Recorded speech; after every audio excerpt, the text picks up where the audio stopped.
Hi, everybody, and happy Friday. Quick take for you on the back of this Trump statement on China.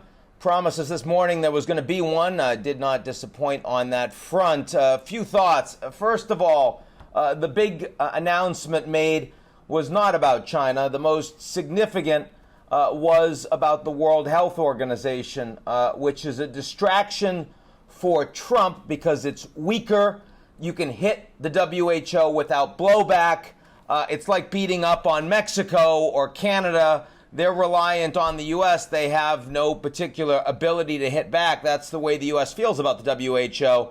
But announcing they're pulling all funding and pulling out of the World Health Organization, which is the international governmental organization that is tasked with responding to pandemics in the middle of a pandemic, is one of the stupidest foreign policy decisions that President Trump could make. I mean, I'm not saying it's up there with spending trillions of dollars on the failed war in Iraq, but certainly when you look at the fact that we are now fighting over 110 vaccines out there, the World Health Organization, the EU, Bill Gates working together to try to make them global, and the world's largest economy is going to say, actually, I don't want to be a part of that.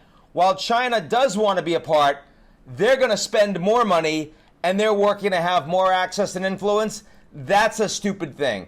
The World Health Organization, as I've said before, is hardly a perfect organization. They make mistakes. They are weak. They do the bidding of all of their member states and they never act out against them. They do not criticize the Chinese government. They will not say that they should work proactively with Taiwan in ways that would offend China. They did certify China's data when they shouldn't have in the middle of January, not because the WHO had competing data, but they had no access. And if one of their funders says, here's what we have, they pass it along. World Health Organization never criticizes the United States either. And that's a mistake. I mean, it would have been great to have a WHO that was publicly saying, your tests don't work. Use these tests. It's an embarrassment. People are going to die because you don't have enough test kits. They didn't say anything. I want a stronger World Health Organization, but our governments don't. Leaving is really inane and doesn't give Trump very much, except he wanted something big to say, I'm hitting the Chinese, and that was his big announcement. What didn't he say? Well, he didn't say he was going to pull the United States out of the special trade agreement with Hong Kong. He could have. He'd be within his rights. They're losing their special status. It's no longer going to have political autonomy enshrined by law. That was the agreement after 1997 and the handover. And instead, he said, we're going to look at all of their autonomy with only few exceptions. In other words, the big American companies that make money out of working in Hong Kong aren't going to be punished.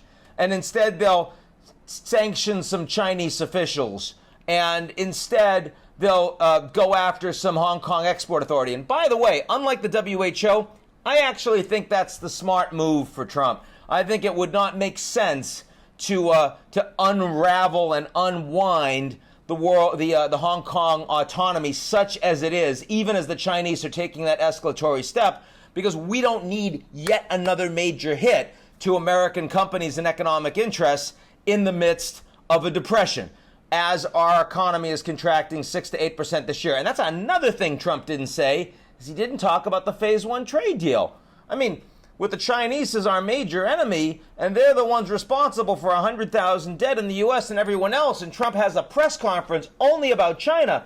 He wasn't talking about Minneapolis. He wasn't taking questions about riots in the United States. He wasn't talking about, the mayor who he's criticized there and the black guy that was killed by the police officer who's now been arrested and charged with third-degree manslaughter 4 days after this explosion of violence in Minneapolis. Didn't talk about that.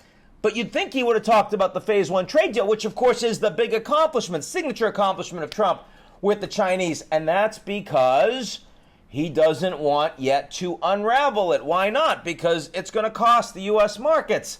It's going to cost American taxpayers. So, this was a calculated escalation by Trump, moving towards Cold War, incredibly heated rhetoric, blame the Chinese, but let's not do anything that could really hurt me, because unlike other countries I hit, even when I go kill Soleimani, the head of the Iranian military, I know those guys can't do anything back to me. But if I go after the Chinese, they can. So I'm going to be a little bit more careful. In fact, a lot more careful. That's what we saw here today. That's a good way to close the week. Hope everyone has a happy weekend, and I'll talk to you all soon.